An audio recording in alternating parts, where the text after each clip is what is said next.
હવામાન વિભાગની આગાહી મુજબ અરવલ્લી જિલ્લામાં ગત મોડી સાંજે કમોસમી વરસાદ વરસ્યો હતો. જિલ્લાના માલપુર પંથક સહિત ઉભરાણ, સુલા, પાણેશ્વર વિસ્તારમાં વરસાદ વરસ્યો હતો. તો માલપુરના ગ્રામ્ય વિસ્તારોમાં ધીમી ધારે વરસાદ વરસ્યો હતો. તો મોડાસા તેમજ ગ્રામ્ય વિસ્તારોમાં પણ વરસાદી ઝાપટા પડ્યા હતા.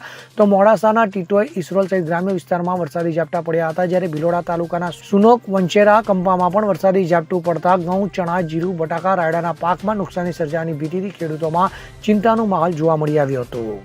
અમિત ઉપાધ્યાય સાથે CN24 ન્યૂઝ, અરવલ્લી. હવે જુઓ દેશ દુનિયાની તમામ ખબરો તમારી આંગળીના ટેરવે.